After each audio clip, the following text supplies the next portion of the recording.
The live element is how our music frankly gets out into the world. We can promote using like, hey, you know what, pre-save, maybe you get guest lists or a meet and greet, or getting a snap of video of you playing that song and everyone's like, what's that ID?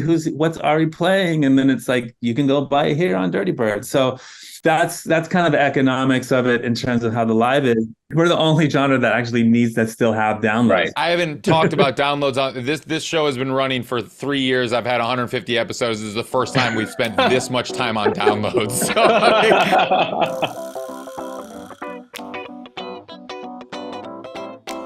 what's going on? Welcome to the New Music Business. I'm your host, Ari Herstand, author of How to Make It in the New Music Business. The book, 3rd edition, is out everywhere on audio, ebook, hardcover, however you get books, however you like to consume your books. It is out.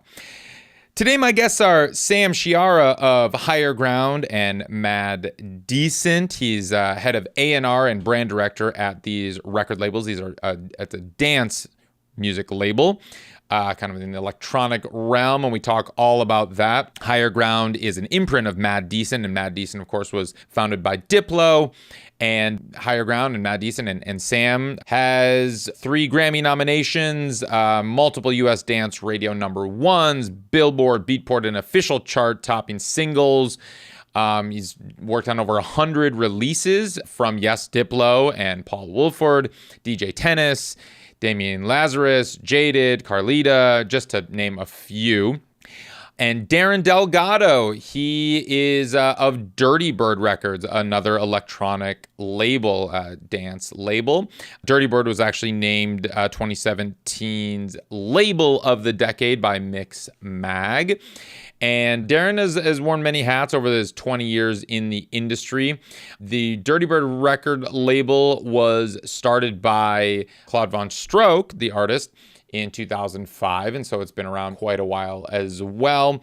But both of these labels are indie labels, indie dance labels, indie electronic labels, however you want to call it. And if you've been following me for a while and listening to the show, I'm not an expert in the dance realm or the electronic music realm. I don't even know how to talk about it, really. So this interview is me stumbling through that. If you are an expert in the dance music realm, or you are a dance artist or producer, electronic artist or producer, I know there's a gazillion subgenres. I'm not even going to pretend to start to name a few of them, but they name a bunch of them. You're going to enjoy this episode too, because we break down record deals and how their labels work and how they sign new producers and artists. I at one point asked them how they generate revenue. We talked about downloads, believe it or not, and you'll hear why downloads are important in this realm and to their business model and to these record labels, but also how dance labels function very differently from indie labels of every other genre, and of course function very differently from major labels of every other genre. We discuss marketing techniques, A&R, what they look for in new producers that they're thinking of signing, how artists and producers can go about getting record deals, can go about building their careers, and just the business model overall of the dance music realm. No matter what style of music you listen to, or rather I should say probably create or make or work in, this is a very fascinating episode. I would encourage everyone to listen to this. I learned a ton. It's one of my favorite parts about doing this show, this podcast, is I get to learn. You're hearing me learn in real time. And you know, the only reason I'm able to write the book is because I do interviews like this. And I'm absolutely going to have new pages in the next edition of the book, which won't be coming out for a few years. But because of this conversation and every other conversation that I'm having on this, so you're kind of hearing this in real time as I learn it. And you can learn it. You can find Higher Ground, the label, on Instagram. Of course, Mad Decent as well. You can find them on Instagram. You can find Dirtybird on their website, on Instagram. You can find the labels. They have Spotify profiles and playlists as well. You can find all of us at the Make Show Happen at Ari's Take on Instagram, TikTok, Threads. Yes, we're on Threads now, and Twitter. You can find me at Ari Herstand on Instagram and Threads. I'm still on Twitter too. too, but I normally just tweet about Dodgers stuff. So if you're not really into the Dodgers or into baseball, then there's no real reason to probably find me on Twitter. But anyway, visit aristake.com, get on the email list. That is where the most important information we send out about everything about the new music business, new podcast episodes, everything like that. aristake.com, get on the email list. But right now, just pause the episode real quick, hit the follow button, hit the subscribe button, however you're listening to this. Subscribe, follow, leave us a 5-star review on Spotify podcasts and Apple Podcasts. Give us a thumbs up on YouTube. However you're listening to this, give us a comment over there. That really helps. I really love seeing the comments and the reviews and all that kind of stuff.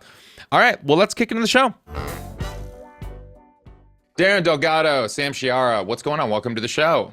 What's up, Ari? Yo, thanks for having us. Yeah. So this is an interesting conversation that we're about to have, and I'm excited for it because the two of you work at different labels. I know you've had experience with distribution companies as well. I want to kind of dig into first off, just to lay the foundation for people listening. Who are you? What do you do? I know you wear multiple hats and all of this stuff, but like for the purposes of this conversation, like talk to me about, who you are, what you do, what your current role is, and just kind of your day to day. So we have this solid foundation, and then we're going to start to go into the weeds of everything. But Deron, why don't you kick us off? Sure.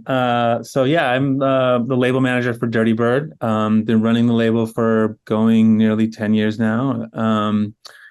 And yeah, but that's kind of basically executing the vision of, the brand and kind of in terms of releases, release strategy, leading our marketing teams, our PR teams, kind of, signing artists, doing the contract negotiations, kind of everything that goes on behind the scenes from when we want to sign a record to when you put it out to when you pay the royalties to when you license it. So cool. It's kind of the wizard behind the curtain that you don't really see on stage. Cool. Great. And Sam? Yeah, so I actually come more from the A&R side of things. I've been an A&R for Diplo for the last 6 years, for him personally and also at his label, Mad Decent. About three and a half years ago, we started a new imprint called Higher Ground, which is a bit more focused within the house and techno market. And I've been running A&R for the imprint ever since. And about a year ago, I took over as the head of A&R and also the brand director for the imprint. So I look after not only everything from a recorded music standpoint and an A&R standpoint, but also when it comes to the creative of the label, the marketing of the label, curating all of the live experiences that we do, looking after activations. But generally, like I still am an artist-focused guy, and I work really closely with all of our artists directly on their recorded music, and really anything having to do with that process. Cool. And just for the record, both Dirtybird and Higher Ground via Mad Decent, indie labels, right? There's no major label affiliation? Correct. Okay, because I did see on Spotify that Mad Decent is distributed via Columbia, or there's some licensing via Columbia Records. Can you explain what that means? Yeah, so for Wes, for Diplo, he has kind of a unique situation being one of the biggest producers and biggest, recorded music artists in the world. So he has a separate agreement with Columbia in which we work directly with them on particularly his biggest pop oriented records, Major Lazer stuff. He also has a country project that goes through Columbia. So that's kind of a separate, more Diplo self-oriented thing. But when it comes to Mad Decent as a whole, we're fully, in-house, self-distributed, and we are fully independent, 100%. When you say self-distributed, you're not using an intermediate distributor like a Fuga or something like that. You've literally struck all. Mad Decent has an in-house distribution department that has struck all the deals with the DSPs. Correct. Yep. We have direct relationships with Apple, with Spotify, with all the other DSPs, especially within the dance music landscape. We have, relationships with Beatport and all the, DJ oriented platforms. So we have relationships with all the editors and and from an operational standpoint, we work directly with them to, deliver all of our music. And what about Dirtybird? on Yeah, well, distribution? we actually so we kind of used a distributor for the first. I mean, we started in 2005. So Mhm. yeah, I mean, we up until actually last year, which we actually got acquired by Empire, which is a Right. big independent label, Hmm. but they kind of do some self distribution services and artist services. Hmm. So they're really big in the hip hop space. I mean, Right. from like Tyga to Anderson .Paak to Kendrick Lamar, and so we kind of had a long connection with them. They kind of wanted to launch basically a dance division, and Mm. it's one of those things where you don't. Especially in the music space, and I think dance in particular, you can't just say, "All right, we're doing dance now," right? Like I think Yeah. it has to be from a genuine place, and I think that's kind of where the strategic, like, okay, you know what, let's get someone like Dirtybird who has like, real foundation and inspiring in the space, Yeah.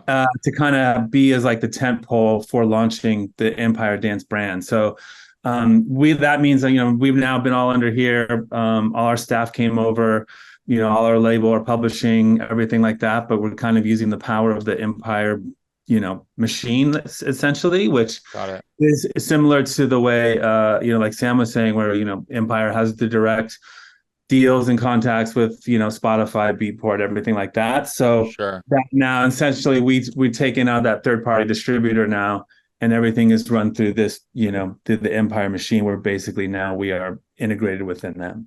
Cool. And I've seen, crossover. There is, at least on kind of the ethos side of kind of hip hop and dance, the crossover, like the DIY ethos from the very beginning, and just kind of this indie ethos. And so, whereas kind of maybe culturally or musically can be quite different realms, but like I've always, and I know the kind of the Dirtybird, foundation started by an artist, DIYing it up in the Bay Area and everything like that, and just kind of growing that organically. Have you noticed the kind of that ethos has maintained? Oh yeah, 100%. And it's kind of permeated throughout. I mean, it's definitely been a really good culture meld here. Hmm. I think it is very fundamentally different though. I mean, like dance and electronic music, I mean, we tend to be more label based, right? And obviously other genres tend to be more artist based. And I think Sure. we're probably actually one of the lucky genres where actually downloads still matter, because DJs need to actually purchase downloads, and Huh. so they need to shop on Interesting. beat before their DJ sets. So, so there's some other different priorities that we would have, where a lot of hip hop and, pop and R&B Mm. stuff, they're just all about streaming or videos or monetization. But I think, that's being said, it's lots of different ways that we're kind of helping each other to kind of leverage each other and each other's visions for it, that maybe wasn't seen on the other Yeah. side, because you kind of get, tunnel vision a bit on your genre, but now seeing, hey, well, these guys are doing it this way. Mm. For example, I know, especially again with electronic music, it's very events focused, right? Like I know, like Sam, you guys just did your Higher Ground, your big Yeah. festival here in the city, and Dirtybird, we started as a free party in the park, and I think a lot of electronic music is done that way. And so Hmm. we're seeing even some of the, hip hop and others, they're starting their own like event brand. Mm. I mean, whether Mm. it be from like Pharrell's thing to, Tyler the Creator thing, where it's like, instead of just being an act on like Rolling Loud or Coachella, Hmm. you're starting to get like, hey, you know what? These events actually to showcase that music is becoming part of the thing that, for us, it's ingrained in us, like, hey, we need this music is meant to be played at a party, not so Ah, much played on the radio, right? So right. Can you explain a little bit more when you said more label focused versus artist focused? What does that mean? well, like try searching Higher Ground or Dirtybird on Spotify, right? Like Yeah. it's you know what I mean?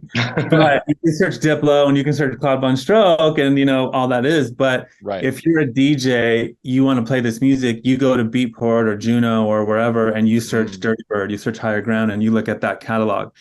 And then as a DJ, be one for 30 years or whatever, but now I don't make everyone else famous, don't really do it myself anymore. But it's like one of those things where it's always like, oh, you know what, I love, this Dirtybird label. I'm gonna follow the label. And it Mm. comes from that sense, rather than it's the label is the tastemaker, rather than I think in most other genres, the artist is that focus. Right. And Sam, how do you find that higher ground has kind of I guess gone in on with that perspective and just kind of taken that label focus and started to build an audience around the label because of course higher ground, I'm assuming, has artists signed to the label, and how do you balance that where it's like, okay, we're promoting the label, we're promoting this festival, we're promoting kind of, all of this along with promoting artists or singles, or what's the philosophy there with how this works? Yeah, I mean, it's definitely something that we're always thinking about. I think it's been, I think for higher ground specifically, it's been definitely a challenge for us because our whole basically Mad Decent comes from this kind of ethos originally where it was all about highlighting a wide range of genre styles that are rooted in the underground world and kind of Mhm. making them commercially viable and making them make sense. And we have like a long-standing history with that, with the Mad Decent, history as a label, but also the history of the Mad Decent block parties. And I think like Dirtybird were one of these like early kind of brands who kind of emerged within the explosion of house music, dance music, EDM, whatever you want to call it, Mhm. within the US over the last 10 to 20 years. um as kind of like these tastemakers, but also kind of these community like hubs through the events, but also through the labels. So, I mean, the good news is we kind of had, like experience doing that. I think the challenge was, especially within house music and techno music, I think that there's been a long history of, like Darren was saying, these tastemaker labels that I think became very homogenous in their sound and in their Mhm. branding and in the artists that they worked with. And I think, pre-pandemic, that was just the norm. You Mhm. went to, Repopulate Mars party, or you went to, something Jamie Jones did or whatever, and you knew exactly what you were going to get, exactly what the music was going to sound like. I know Dirtybird had kind of a period, where it was kind of like that as well, and then I think, the pandemic hit, and that was kind of where we realized, okay, how do we break this down, this homogeneousness that's kind of like permeated all of these labels within dance music, and how do we apply like kind of a diverse, multifaceted, very like genre fluid kind of like perspective on it, but still make it Mhm. work as like a brand. Mhm. So one of the ways we did that was kind of this unified creative aesthetic, working across tech house, across melodic house, across vocal house, big room, whatever it is, all tied together through this kind of unified vibe, this unified look, has really helped kind of create a solid brand identity, but also tie things together so that they kind of make sense. Mhm. Um, so, I mean, I think it's something that, as time progresses and the label evolves and the community evolves and the music evolves, you have to kind of continue to, as a company and as a brand, also evolve along with that and find creative ways to like, make that stay cohesive and still like make sense to an audience when you're releasing a wide range of music. Interesting. Yeah, this is it's helpful.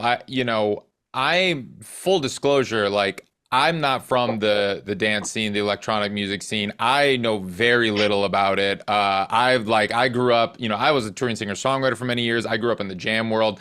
I'm now front of 1970s funk soul project.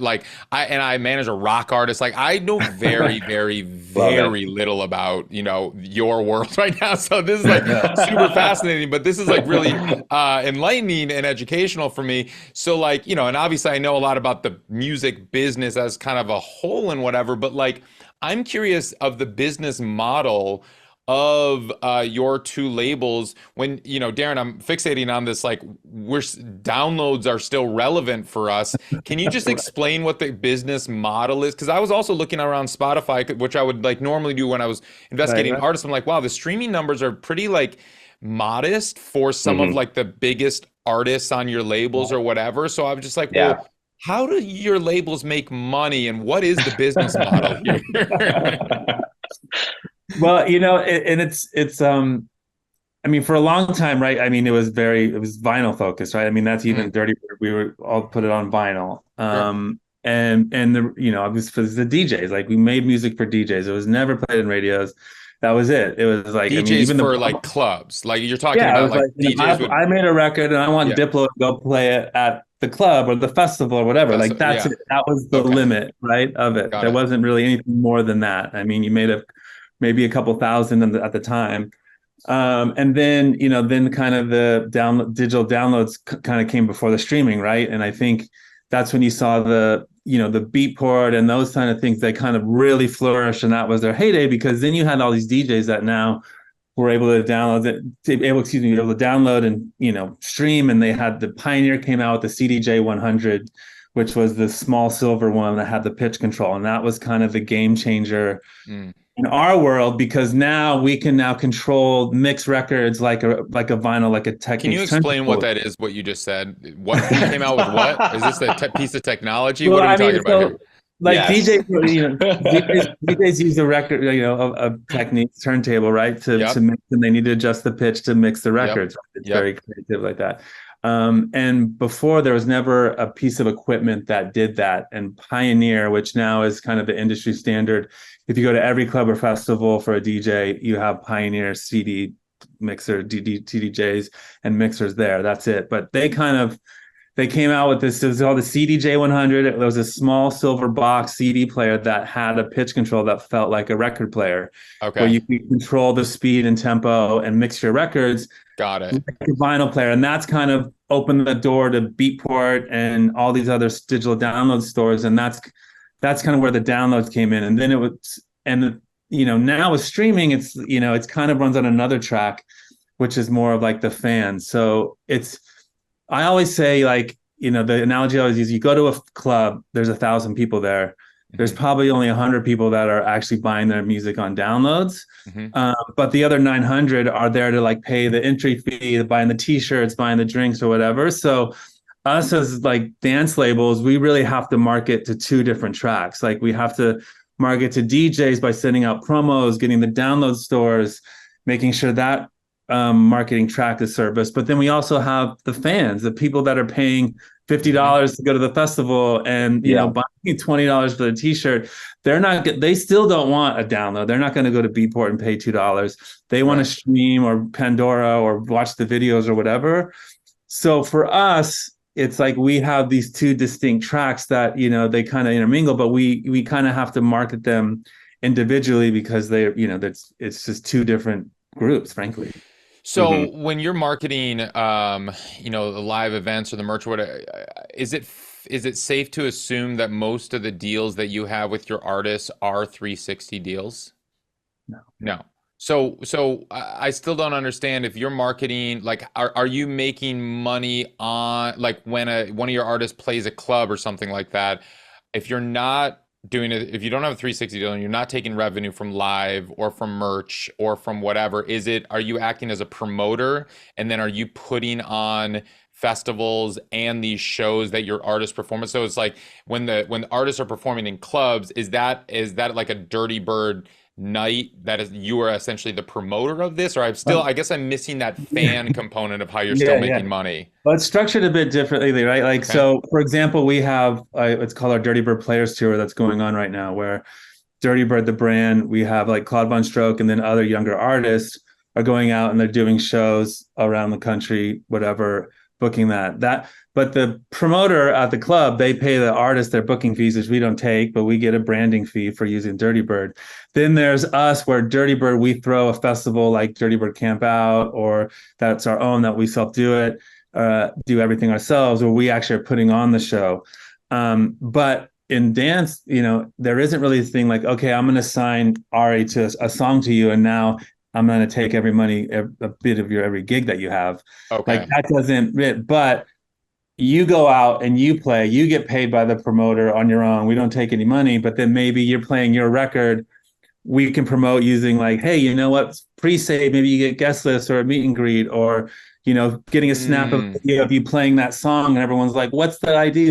What's Ari playing? And then it's like, you can go buy it here on Dirtybird. So that's kind of the economics of it in terms of how the live is. But that's how the live element is how our music, frankly, gets out into the world, right? Well, that's true.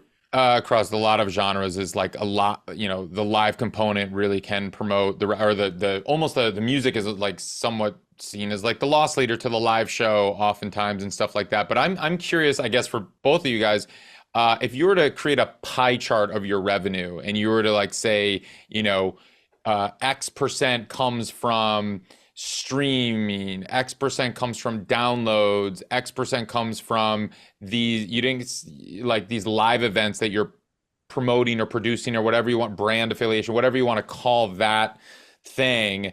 Like, where is the revenue for the label? Where's like, what does that pie chart look like? I would say like a significant portion of it comes from streaming, you know? I Okay. mean, I think, you know, obviously that's like a massive, you know, Sure. revenue stream for everyone that's making music and releasing music right now. I think, you know, Darren's right on the money with the download, you know, thing. I think a significant portion is coming from downloads, you know, Would you and I say it's think that more or less stream? Is it pretty And equal? Is like, just to chime in there, I mean, yeah, yeah, we have downloads, but it still doesn't make up for the amount of streams. Like streaming still agreed, it's streaming the is agreed. great. biggest Okay. Yeah, piece of the I would pie. not say that downloads account for more than No, streaming. but Definitely we not. still have to, we're the only genre that actually needs that still have downloads. Right. I haven't talked about downloads on this show has been running for 3 years. I've had 150 episodes. This is the first time we've spent this much time on downloads. So like, I just want to say this is called the new music business, and I can't believe that we're spending 5 minutes on downloads right now. This is blowing my mind. So keep going. Well, I mean, I think just echoing what Darren was saying, you know, I can't emphasize it enough, but like this is an entire like ecosystem that's Yeah. built upon the live thing. You know, I think what you were talking about before, Ari, is on the money, but at the same time, like, you know, I think that what separates dance music from every other genre is that it's literally music that's made to be heard and experienced live. Like it's actually Mhm. like you're creating it from that like perspective, you know? So Mhm. it's not just that you're, you know, you have a band and you're making music and then you're performing it and then, oh, you start touring and it's kind of taking off touring wise. And then that's kind of like, you know, leading the streams, blah, blah, blah. Like, yeah, that happens. And that's amazing when that happens. But if you're making dance music and you're producing dance music, you're thinking about how it's going to sound in front of a crowd, you know? Mhm. So that kind of informs like the entire process of marketing, you know, this music and getting it out there. And, you know, organically, like there's all this organic marketing that happens within, you know, 1001 track lists and like, you know, like seeding out like this whole like DJ promo like culture. I mean, there's whole businesses that friends of ours, you know, run that are literally like, you know, all about getting music out to DJs, you know? So it's about like basically making sure that people are playing your music, and then if people are hearing your music when they're out, they want to stream it, you know? Mm. So that's kind of this whole like ecosystem that I think is just really important to note, because everything kind of is on top of that. You know, it's like a fundamental thing. Can And you I just oh yeah, go ahead, Darren. just to kind of complement that, like the label, obviously, you know, the label makes money from, you know, the downloads and streaming, and they bring rights because we're getting played in the clubs and stuff like that. And, you know, publishing, we have our publishing side of things and, you know, syncs and whatever. But, you know, speaking from an artist perspective, right? Like if you're a producer or you tend to be a DJ, and it's one of those things where it's kind of hard now. Before you used to be able to DJ without any records, like you just play records. And now it's kind of hard to break through to get those gigs at the big festivals and the shows without having big tracks from your producer. But it's very, very hard to make a living just from making those tracks. But it's very easy to make money on the DJ fees because they're crazy, right? So Mhm. that's kind of how that ecosystem works. You're kind of in your bedroom making a song, hoping that it goes big, not so that you can get money, but hoping that you can get big so that you can go play a club and a show and a festival so you can actually get those big DJ fees. And, Mm. you know, like I'm sure as you as the band as touring, it's much different when you have 5 people, instruments, all this stuff. And like, Right. you know, a DJ can take a USB stick and a bag of headphones and fly anywhere in the world. Right. So Mhm. that means they're able to accept, you know, some DJs, I'm like Flo's prime example, they'll do like 5 gigs in like 2 days, right? And Claude, Yeah. same thing. It's like, you know, they can be all over, but as a band, that's a very challenging thing to do logistically. Right. So that's kind of how that works, kind of hand in hand, where, you know, the label isn't really making money from the events. We're making a lot of money on all these other verticals, but the artists are making money from those gigs because they want to be on a Dirtybird or a Higher Ground, because that's going to raise their profile, and a club promoter is going to be like, oh, this artist was on one of these labels. He already has a fan base. This label has a fan base. I'm going to book him to play in my club and pay him that DJ fee, which is probably more than he'll make on the record. I want to talk about a few of these revenue verticals that you're discussing. You mentioned neighboring rights. Now, we don't have neighboring rights in the US. The closest thing we have to neighboring rights in the US is Sound Exchange, and that's just from digital. That's just from digital radio, essentially, like SiriusXM, Pandora, iHeart. So neighboring rights specifically, that's just outside of the US, right? Just to explain what this is, and correct me if I'm wrong, if this operates differently. Neighboring rights, it's essentially performance royalties for the master side. So for the master sound recording, when that recording is either played on the radio or in the club, the label and the artists are going to generate some performance royalties for that master, and that's what's called neighboring rights. And it's really just outside the US. Is that correct? Yeah, I mean, non-interactive streams, exactly what it is. Non-interactive streams. Right. That's why Pandora is non-interactive. The minute you go premium Pandora, that's why you saw the things where they had to get the direct deals, because then it becomes interactive stream. Right. So it's a non-interactive stream. So, for example, all these clubs or whatever, like, events that we do at these clubs, they have to have, pay the PROs or whatever. And it's usually a statutory rate. Then they kind of base it on that. I mean, there's a lot of, we can go deep down the rabbit hole of kind of they're supposed to submit track lists, and the people, but these are just the records that are actually getting played in those clubs aren't necessarily being paid out to those people, but it gets trickled down pro rata based on the people that do report, right? So I do want to hit on this for a second. So are you seeing this revenue stream from US clubs as well?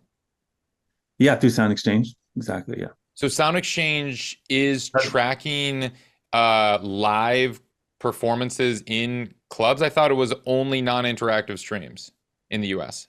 Well, technically a play in a club or restaurant is a non-interactive stream, right? Because it's still playing. You can't forward or reverse or anything. So if you open a venue, a restaurant or a club, and you want to play music in it, you have to go pay that statutory rate.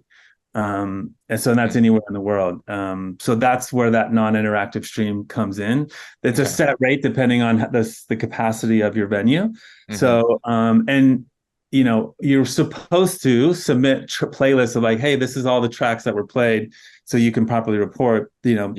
There's technology that exists that's coming out that DJ Monitor is one of them or whatever, where there's like little boxes that will actually read it and report directly to the pros. But that's still being adopted around the world. That's essentially it. So how big? So if we're going back to this pie chart, I'm talking like, all right, so we got streams, we got downloads, we got neighboring rights from, clubs outside the US that are like, tracking this stuff, and that goes to the label. Because I'm assuming, you don't, Dirtybird, Higher Ground, are you representing publishing as well, or is that separate? And you're nodding yes, Deron. Talk to me about the publishing component. So we have a publishing company too. Okay. So usually when we sign a record, we will sign the publishing side of it too, unless they already have an exclusive deal. Okay. Gotcha. And then we have a few other artists that we control their publishing as well, as so on a grander scale. So it's either by tracks on level, or we'll control an artist level for their publishing, or writers.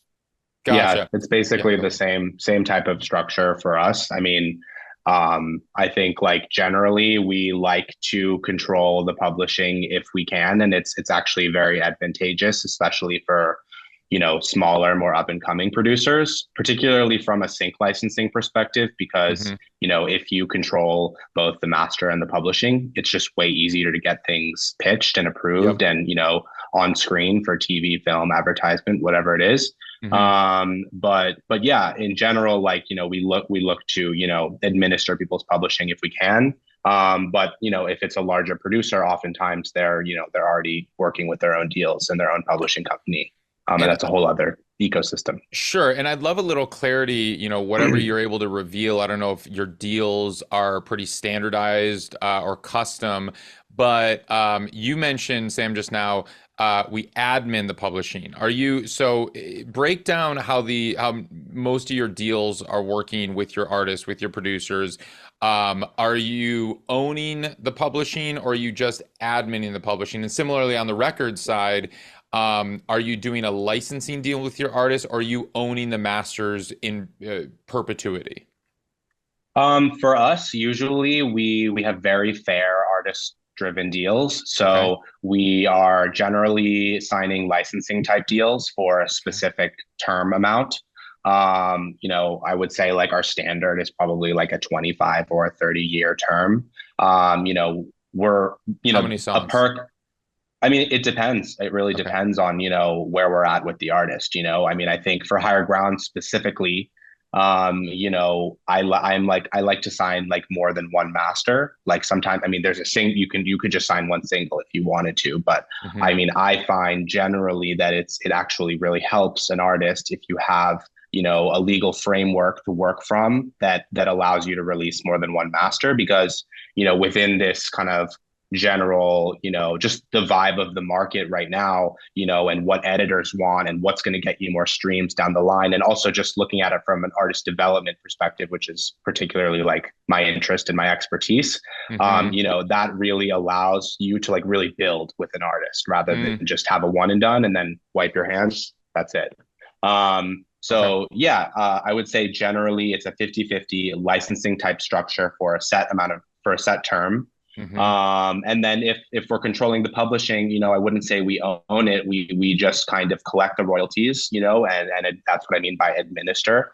Yep. And then usually we do own like a portion of the publishing royalties. Got it. But Like a usually that's co-pub not deal, even, essentially. it's like, it's literally, it's co-publishing. Yeah. Exactly. So, Okay. I mean, it's not even usually like 50-50. It's like, we'll take like 30 or something like Sure. that.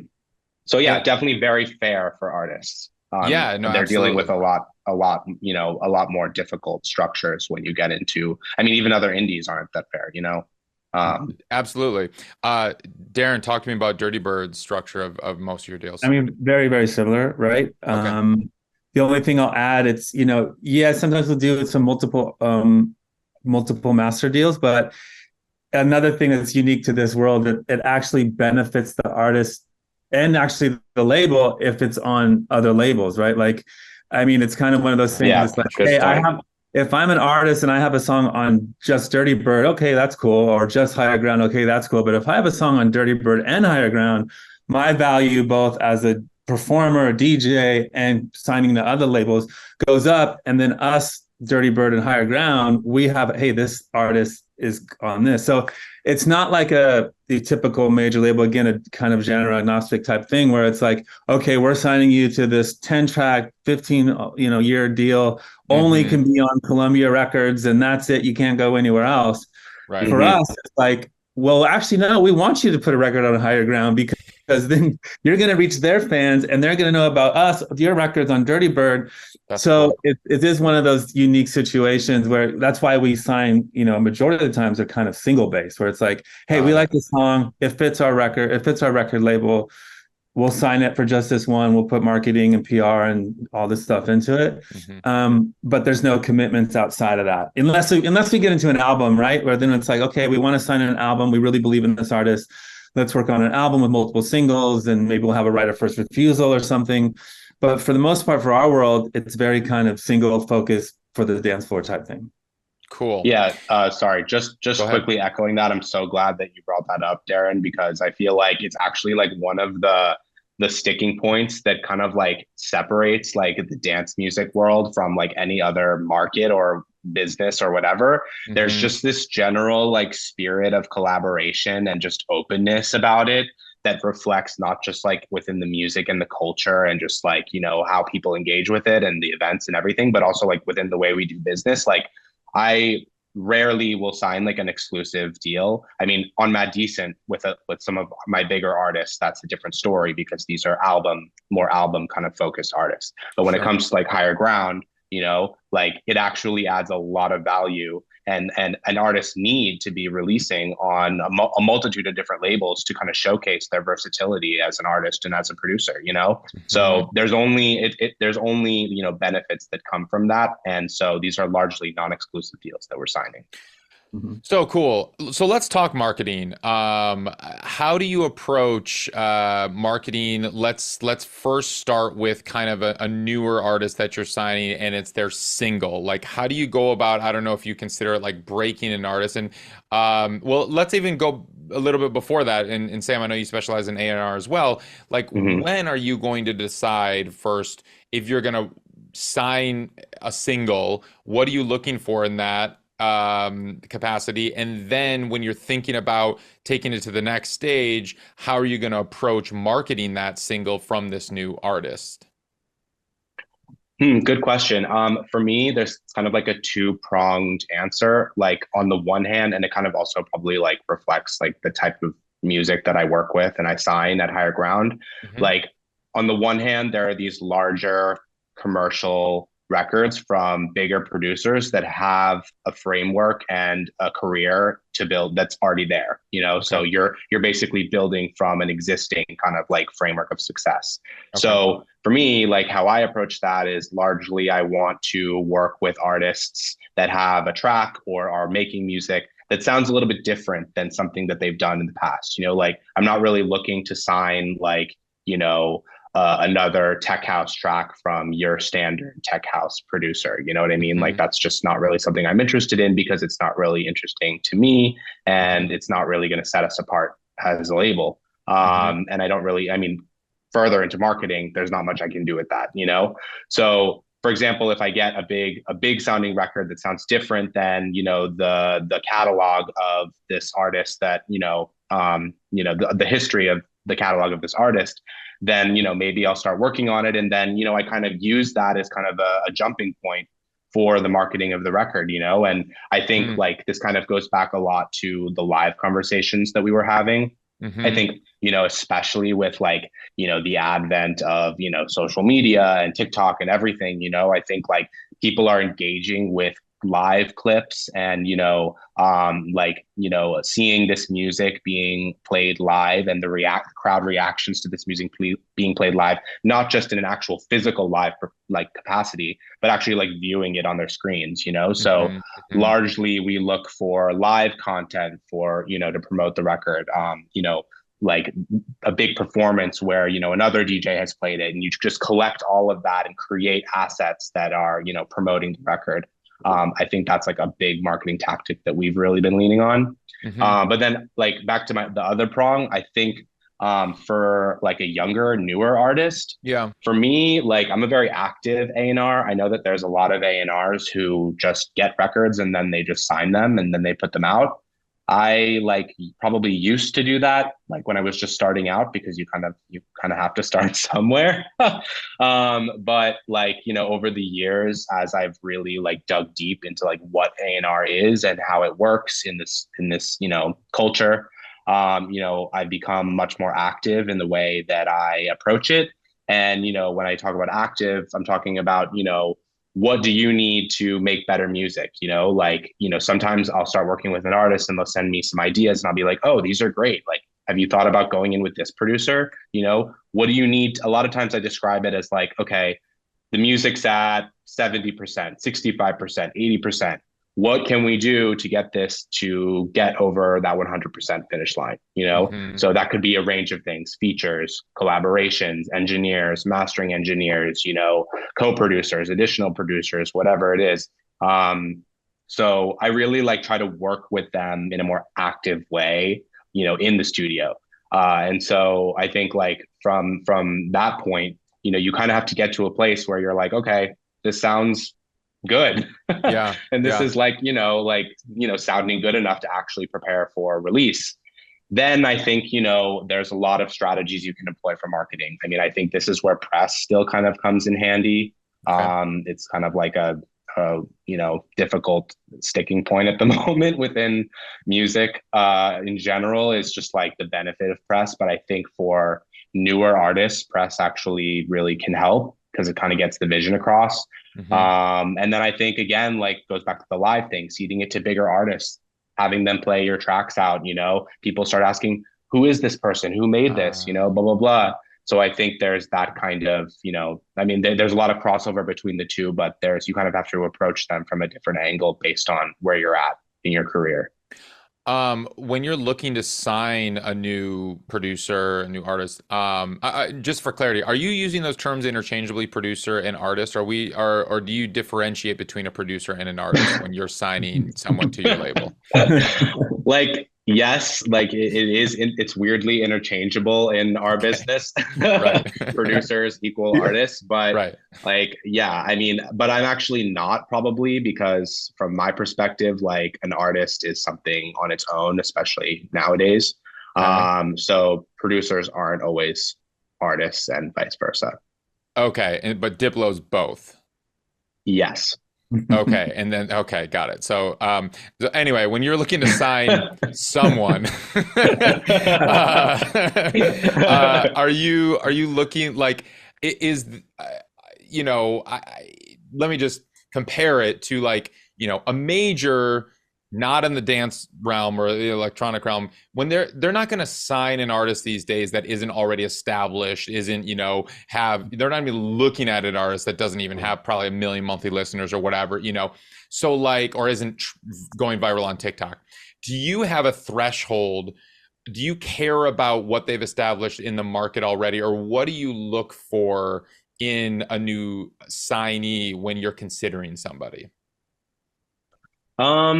I think, you know what? I think what I look for more than anything nowadays is authenticity, period. Like, honestly, I feel like, we've gone through so many different phases of this, like when social media and Instagram blew up, it was like, oh, how many followers do they have? Blah, blah, blah. Then Right. TikTok blew up, and like, oh, do they have viral shit? Blah, blah, blah, blah. Then it's like, now I feel like we're almost like post TikTok, post social media, like, yes, it's still important. TikTok, very important. But it's weird because I think, especially with Gen Z and these younger kids, they can just see right through all that. So it's actually not about like how many followers or how much engagement you have, or, if you're big on TikTok or if you've had hits. I think what really is, a testament to, a successful career and a career that has longevity is just this kind of having it come from an authentic place. I think, when you get really good as an A&R, you can hear that in the music. And then I think if you're good as a marketer, you can see that through, the marketing techniques and the image and the brand that the artist has created, So for me, it's kind of this intangible concept that you could just almost like sniff out after a while. Cool. Darren, I'd love to hear your perspective on all of this, especially marketing. I mean, I think it's interesting because, again, we're the genre agnostic of dance music. It's kind of, it's democratized in terms of the A&R process a bit. Like, we get, several hundred demos a week. Like, we have either people send them directly to me, like more established artists, but then we also have the demo folder where people can just upload music. And we literally, if we like a song, we do not even look at their spot. I mean, like, we can tell. I mean, you kind of get, and Sam's probably like this too. It's like, you can probably tell when, we've been doing this for so long, you can tell within the first couple beats if you really even need to listen much longer, especially as many demos as we get. But if we like something and we're like, you know what, this fits our label, this is great, let's sign it, right? Like, that's the beauty of, we're not trying to sign these big long artist deals and like, oh, and like you said, a lot of the bigger artists tend to be modest streaming, right? So we can't even like put that value on it. So for us, it's like, you know what, this really fits our brand. It's going to crush the dance floor. DJs are going to like it. So, that's it. And honestly, my favorite part of the job, and I got to do this a couple times this week, is I get to send an email to just some nobody and just say, hey, we'd love to, and I say nobody, I don't mean that, but I mean, it's like, hey, we want to sign your record for Dirtybird, and like, just the excitement, and like, that is literally my favorite part of the job. And because it's like, and that's it. And it's not like, hey, you know what, come on in, let's do analysis, get your manager. It's just like, yo, we think this record's great. We want to put it out. And then in terms of marketing, I mean, me and Sam are very lucky, and like, he has Diplo and I have Claude Von Stroke, or we can be like, go play this record. Right. And then they can go test it out for a sold out show or a festival with 15,000 people. And they'll be like, Claude will be like, it doesn't work, or this thing crushed it. Like, the thing always say is like I always said is like I'll know it's a good record when I get a text message at like 3:30 in the morning from Claude going, "Find this record," you know what I mean? So like, that's when you know. That's when I know. All right, it's fucking great. So so that's kind of like we're kind of fortunate in that way where it's like it's different our signing process, and then to Sam's point, it's DJ promos are a huge thing on it, and kind of just DJ promos. Oh, so like getting out to other DJs. So I'm going to send my Dirtybird record to Diplo. I want Diplo to play it, or I want the big DJs to play it. Okay. And we have at Dirtybird, what kind of just how do you market it, whether it be a new or established artist? We have what's called our big idea meetings, where we literally get when we sign a record and it's going to come out, we invite the artist, and if they have a manager, and then we get everyone from our sales team, our marketing team, our merch team, our strategist, whatever, into the same room, like a half hour, just like, okay, tell us about the song. What do you want out of it? Like, what's your vision for it? And then it's our job of all our departments to kind of like, okay, like how can we execute what that is? And like maybe this has a catchy vocal hook that will really be good for TikTok. So maybe we'll do an influencer campaign, or, this record's really blowing up with like the clubs. Let's get it to as many DJs and advanced promo campaign. Or, maybe we need to make a shorter version and send it to our streaming for maybe it has a chance to get a crossover on the radio. But the idea is like, we have our things, the way we do things, but it also comes from the artist input as well. That's why it's like, tell us what is. And I think, our job is to tell the story of a record. And I think that is any genre. I mean, saying that's like, hey, my song's out now, here's my Tone Den link and a million different places you can buy it is stupid. It's like, tell a story of like, take a picture of your amp and like why you used it, whatever, or even if it's something that has nothing to do with music in general. But I think in the way our culture is now, people want to relate to things more than they want to be sold something. So it's like, hey, you know what? I put all this blood, sweat, and tears, and I'm finally on this label that I wanted to be on forever. And this was the very first song. You know what I mean? I think that has a lot more weight. And people are going to go find, whether they use Spotify or whatever, they're not going to click the link to go listen to it. Like if I hear a story about how this record came to be and I connect in a little bit, I'm just going to go to where I listen to, which is Spotify, and look it up. And I'm going to listen to it on my platform, or I'm going to go to my record store and try to find the vinyl or whatever. And I think for us, that's the kind of key thing is, what is the story to tell and how are we going to tell it? Whether through visual animations or stories or press or through other DJs, whatever. So that's kind of the most important thing for us.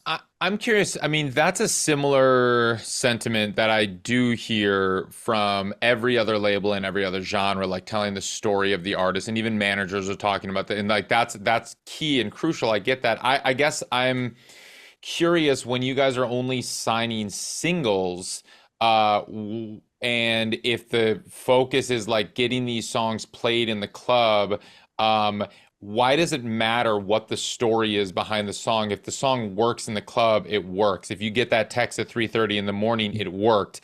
What does it matter? I guess if your intentions are, we're just signing a song here, a song there, why do you care if that artist builds a fan base or if there's a story that somebody can latch onto behind that song?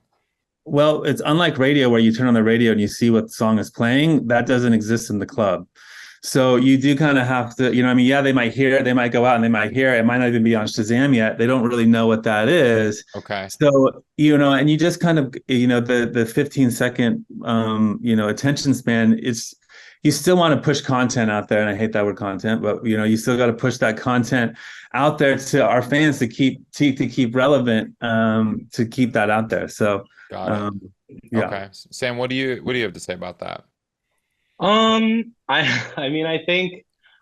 I feel like on the one hand, there are records and there are like big singles that are just like viral, big, massive, hits. And then they're just going to do their thing. And if you get one, like amazing, and some of them are like these cheeky. I mean, I think there's this, like, for example, like, musically in dance music, there's been this massive trend over the last couple of years for these like big sample heavy house records that are like big, monstrous sounding records with this super catchy hook that probably came from a record in the 90s or something like that, that you completely forgot about, but you're like, raging, and then it's this kind of classic thing, and then you hear the sample, you're like, oh my god, I love this song, like blah blah blah, like, and a lot of those have blown up and are massive records and success on streaming, on downloads, on everything. So you get those, and I mean, I think yeah, I mean, you could tell the story about those records. I don't think it's as important because they're just kind of, they are what they are, period. But what I was talking before about the younger guy, or the younger girl who's really hustling and kind of like comes from this super like authentic, amazing place.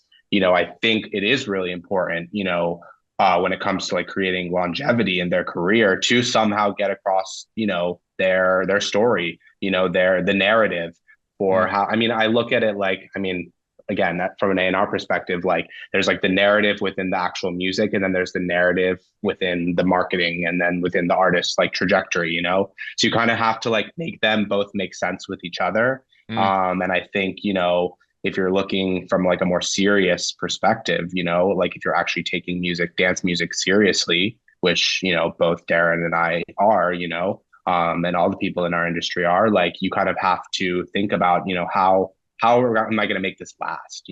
How are people going to understand where I'm coming from and what I'm making, and how does that relate to me and what I'm putting out there in the world as my image, as my brand, so that can happen a lot of different ways. I know I'm kind of speaking abstractly, but I do kind of believe that. Do you have any recent examples that you would like to share of some of your younger artists, or artists that are kind of newer to the label, or even newer to the scene, and just kind of their approach that might have been done a little bit more creatively or a little bit differently, something that is kind of exciting you within the last couple of years of kind of where this scene is going, or maybe something that another artist listening to this right now, another producer listening to this right now, could take as inspiration to kind of maybe how to approach their career? Yeah, what comes to mind actually after I was just talking about what I was just saying, is this artist that I work with, Azeka, Ali. She's been one of the success stories of a new artist, and a new producer that I'm really proud of. And I think it's an interesting thing that kind of reflects this like larger like sample heavy kind of like big house record trend, but that also has roots in this more serious thing. Like when she came to me, she pitched me this record that had a Cassie, Me and You sample in it. And like, like dun, dun, dun, dun, dun, dun, dun, you know what I mean? Like everyone knows that song. And she kind of reworked it into this like amazing, epic, like, melodic, like banger of a record. And I heard it and I was like, oh my God, this is sick. Like, this is actually like, one of these sample heavy records that I'm not tired of listening to. So we went ahead and we just put it out there. She didn't have any Spotify profile. She had nothing. I just loved the record. And I was like, this girl can make music, like, period. I just hear it. So we put it out there. It did really well. We, again, like back to what I was saying about the live marketing tactics, everyone was playing this in their sets, throughout the summer, last summer. They were like, and everyone wanted to hear it because, everyone recognized that Cassie, Me and You sample. But then it was also layered on top of this really innovative production style that she was doing, So we followed up later that year in the fall with a really smart, very serious, very much kind of like, setting the tone for what was to come for her and her releases. And I think, we kind of translated the success of this kind of like quote unquote viral hit over the summer to really like, to really kind of like lead people into what she actually was about. And I'm really proud of it because that EP did even better than the sample heavy track. And I think people really like understood what she was about, and now she's playing everywhere, and we have another EP coming and all that. Killer, I love it. Darren, do you have any recent stories you'd like to share? I guess what comes to mind is there's this kid named Corti, Brazil. And I mean, one thing I always recommend producers is don't send a record saying, send me what you think is a Dirtybird record. Like, I think we're all looking for something that's completely different. And so this kid, I mean, now he's not a kid anymore. Like 4 or 5 years ago, he was 17 at the time. Again, he sent in that random democratized demo pile. And we listened to it, and it was nothing like we'd ever heard before. And we're like, it was one of those 3 a.m. text type things. And it's like, sign this record. And then he sent another one, and we're like, oh my God, this, like, we want everything that you're sending. It turns out he was only 17. He's from Brazil, didn't speak a lick of English. Wow. Those were the very first records he ever made. He just sent them in. Wow. Now we're putting his first debut album out. It's been 5 years now. We're putting his first debut album out in October. We started with we flew him out like when he was like 18, had to have a chaperone with his dad because we wanted him to play our festival. we could do his publishing. We sub-licensed he started a record label that we help him distribute. But it just came from like, it was so unique and genuine, but it fit our brand. It was, you know what I mean?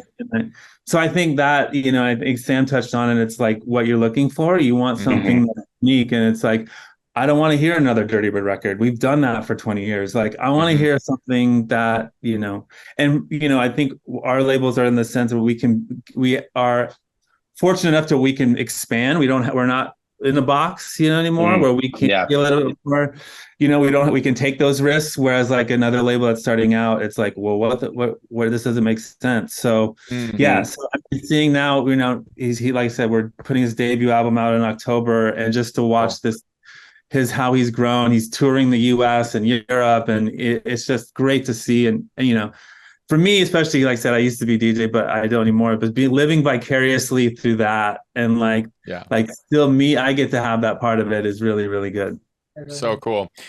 Amazing. Well, Deron, Sam, thank you guys. This has been so informative and educational and helpful and inspiring. And I know that everyone listening to this right now, whether they are, veterans of the dance music space, or they're like me, and this was my introduction to a lot of the behind the scenes of how this all works. Ari, you just need to go to a rave. Just go to a rave. Yeah, dude, I'm in, man. You point me in the right direction, please. I'm coming along. Absolutely. Well, I have one final question that I ask everybody who comes on the show. What does it mean to you to make it in the new music business? Whoever has something they want, you can take it away. I mean, for me, I've been doing this full time for going on 25 years now. Like, I'm in the music business. I started a label, I ran a DSP, I ran a distributor, and I've been with Dirtybird now, and now I'm helping Empire Dance and launch that division. So for me, like, I get to wake up and listen to music and be part of this. And as long as I can get on the stage and drink the riders, I'm cool. I made it. You know what I mean? Amazing. Killer. I think for me, it would just kind of be like carving your own path, I think like, I think like, it's also just about like, realizing like, what is new and what is happening in this market and in this business, and not being like afraid of that, but just like embracing it, and just evolving with it. And kind of like, making your own way within that ever kind of changing landscape. I think for me, that's what it means. Cool. Sam, Sciarra, Deron Delgado, thank you guys so much. It's great. Thanks, Ari. Really appreciate it. Thanks, Ari. Appreciate it. Peace. Cheers.